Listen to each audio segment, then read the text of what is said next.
Welcome to the Blood Moon Archives, home to real-life encounters of things that go bump in the night. These aren't just stories. These are true horrors that will haunt you long after the screen fades to black. So lock your doors, close the curtains, and keep those lights on. Let's get into it. The doll in the wall. I bought the townhouse almost a year ago. It was one of those too-good-to-be-true listings. Just cheap enough to make you suspicious, but just charming enough to believe you got lucky. Built in the late 1800s, tucked on a quiet street just outside the old part of town. Narrow, tall, a little crooked if you looked too closely. But I'd always liked things with a bit of history. I figured a little DIY renovation was part of the charm. The plan was to live in it while I worked on it. Nothing major, just updating the flooring, replacing drywall, fresh paint. I wanted to keep the bones of it. The old crown molding, the claw-foot tub upstairs, the original windows with wavy glass. It felt like a space with stories, and I liked that, until it started whispering mine back to me. It started maybe a month in. I'd already taken down most of the kitchen walls and started redoing the back bedroom. That's where I was sleeping at the time. It faced the alley, a little darker than the others, but it was quiet. Or at least, it used to be. The first night I heard it, I was half asleep. That in-between space where thoughts start drifting and you lose track of time. I remember my name. Just that. Soft, like it was barely there. I didn't think much of it. Chalked it up to a dream. Maybe a leftover echo from a podcast I'd left running earlier. But then it happened again. The next night. Then again, a few nights later. It was always the same. Very faint, almost like a breath right beside me. Claire. Never more than that. Never louder. Like someone testing the word. Feeling it out. I started sleeping with a fan on to drown it out. But even with the noise, I could still feel it. That subtle shift in the air. That prickling sense that someone was behind the wall, waiting. Of course, I told myself it was stress. Renovation stress is real. Between the money, the mess, the constant second-guessing every decision, maybe I just wasn't sleeping well. Maybe I was hearing pipes or the house settling, and my brain was filling in the blanks. It's a 100-year-old place. It makes noises. That's what I kept telling myself. But it didn't stop.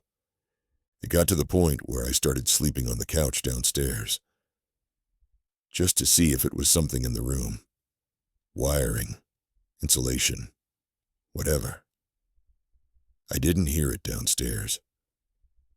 But the moment I stepped back into that bedroom, even during the day, I felt watched.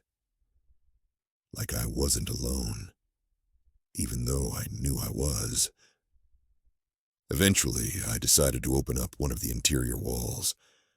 I'd already done some patchwork on the opposite side, and I figured maybe there was something loose inside. An old vent, or rodents, or even a speaker left behind by previous owners. Some kind of logical explanation. So I picked the spot where the voice always seemed loudest, right behind the headboard. I cleared the furniture, scored the drywall, and started pulling it down section by section. Behind it was mostly what I expected. Old framing, lath strips, dust. But as I peeled back more, I noticed something strange. There was a hollow. Not between the studs, but behind them. Like someone had built a false backing to the wall. I cut carefully, following the outline, and when I pulled the panel free, I found a space. Small. About the size of a child's hiding spot. Maybe 3 feet wide, 4 feet deep, 5 feet high. No light, no insulation. Just dry air and the sharp smell of old wood. middle of that space, sitting perfectly upright in a bed of dust, was a doll. It was old. Fabric body, porcelain face, hair once blonde, but now a faded, matted yellow. The eyes had that cloudy look glass gets when it's been left too long in the damp. One arm was missing. The other was stitched crudely at the shoulder. It wore a pale dress with tiny buttons down the front, hand-sewn by the look of it. I didn't touch it at first, just stared. Then I saw the paper tag. It was tied around the doll's wrist with a bit of string. Yellowed, cracked, barely hanging on. I leaned in and brushed the dust away to read it. There, written in faded ink, were 5 digits. 12-0, 3-87. My birth date. I froze. At first, I thought maybe I was misreading it, that I'd made some connection where there wasn't one. But the more I stared, the more certain I became. It wasn't a coincidence. It was my date of birth. Day, month, year. There was no reason for it to be there. I wasn't from this town. My family had no ties to the area. I'd only moved here recently. And yet this doll, this thing, had my birth date written on it and was sealed inside the walls of my house. Waiting. I stepped back and closed the wall again. Just enough to keep it out of sight. I didn't seal it up entirely. I didn't want to trap it again. Not without understanding what it was. But I couldn't bear to look at it either. I left the doll inside. Still haven't moved it. And here's the part that still gets me, even now, months later. Since opening that wall, the whisper hasn't stopped. If anything, it's clearer, closer. It doesn't just come at night now. I'll be brushing my teeth, or washing dishes, and I'll hear it. Faint, but deliberate. My name. Claire. Like it's acknowledging that I finally listened. I haven't told anyone. I mean, what do you even say? There's a whisper in my walls, and it knows my name. And oh, by the way, there's a doll in there with my birthday on it. It sounds ridiculous. Even I know that. But I also know what I heard, and what I found. And I know the way that room feels now. Like it's watching. Like it remembers.